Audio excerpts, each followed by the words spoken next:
The moment she said the name, something inside me went still. Evan, she repeated casually, swirling her wine glass.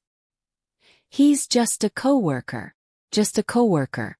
The words felt too light, too easy. My wife, Lauren, didn't notice the way my hand froze midair, holding the carving knife over the roast.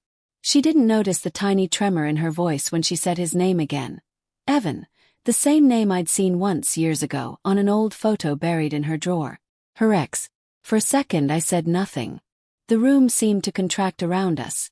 The low hum of the refrigerator, the faint ticking of the clock, the smell of garlic butter. It all pressed in. I forced a small laugh. Evan, huh? Haven't heard that name in a while. She met my eyes for a second, then looked away. Yeah, we work together now. Same department. He's changed, though. The way she said it, gentle, almost protective, landed harder than I expected. She kept talking about some team dinner her boss was hosting. A casual get-together, apparently. Bosses invited. The invitation had come through email, and I wasn't even sure if she planned to take me. I smiled and said I'd love to come. Her face tightened, barely. Then she smiled back. Of course, babe. I'll RSVP for 2. That night I couldn't sleep. The name repeated in my head like static. Evan. The man she once called her, almost forever. She had told me they broke up because he wasn't ready for commitment. And now, here he was, back in her life, sitting across from her in meetings, maybe laughing at her jokes the way I used to. The dinner came a week later. A rooftop restaurant downtown, all glass and candlelight. Lauren looked stunning. Red dress, gold earrings, that effortless glow that used to make me nervous when we first met. I told her so, but she barely reacted. When we arrived, her team was already gathered. I recognized her boss, a few faces she'd mentioned, and then him. Evan.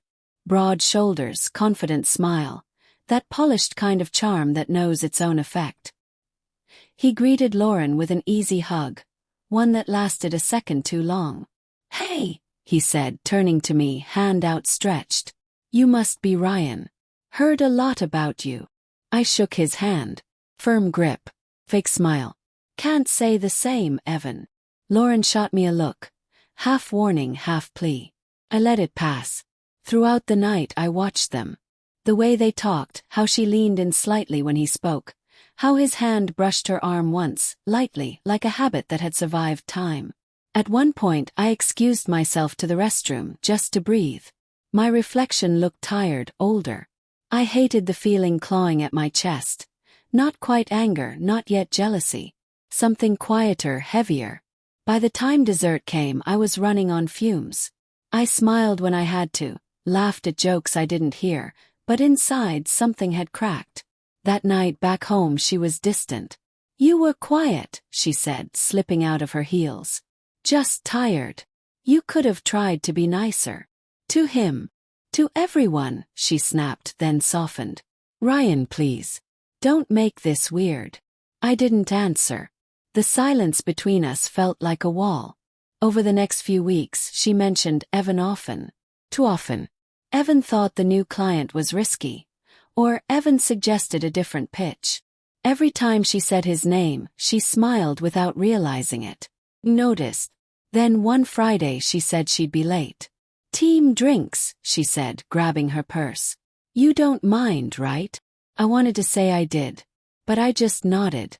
She came home past midnight. Her lipstick was gone, her perfume faintly mixed with something else. Aftershave, maybe. I asked how the night went. She said fine, then disappeared into the shower. The water ran for 20 minutes. That was the moment something inside me broke. I didn't confront her, not yet. I wanted her to feel what I was feeling, but not through shouting. Through clarity. Through truth. So I planned something. A week later, I told her we were hosting a dinner of our own. Just to get to know your colleagues better, I said. You're always talking about them. It'll be nice.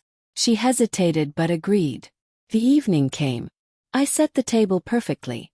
Candles, wine, soft lighting. Lauren wore a blue dress this time, hair tied up. She looked nervous. Evan arrived last, with a bottle of champagne and that same easy grin. Halfway through dinner, after enough laughter to dull the edge of suspicion, I cleared my throat. "By the way," I said, smiling at Lauren, "I hope you don't mind, but I invited someone too." Her brow furrowed. "Someone?" The doorbell rang. She turned as I opened the door, and there she was. Melissa, Evan's ex-wife. Evan's face drained of color. Lauren's fork clattered against her plate. Melissa walked in, calm, graceful, eyes locked on Evan. "You didn't tell me we'd be seeing each other again so soon," she said, voice cool as glass. The silence that followed could have split the air. Evan stammered, looking between the two women. "Melissa, this isn't." Lauren shot to her feet. "Ryan, what is this?" I met her gaze. "Just dinner. You said it was fine to invite coworkers and old friends, right?" Her lip trembled. Evan's hand twitched toward her, and that was all I needed to see. Melissa laughed quietly. "I guess some people never change." Lauren turned to me, eyes filling with panic. "It's not what you think." But I already knew. I'd known for weeks. I'd seen the late texts, the sudden smiles, the perfume that wasn't hers. I'd seen it all, just waiting for her to say it first. I stood, pulling out my chair. "No, Lauren," I said softly. "It's exactly what I think." The sound of her crying followed me out of the house, through the front gate, into the cool night. I didn't look back. Later, when I sat in my car, I felt nothing. No rage, no satisfaction. Just quiet. The kind that comes after a storm, when everything's been flattened.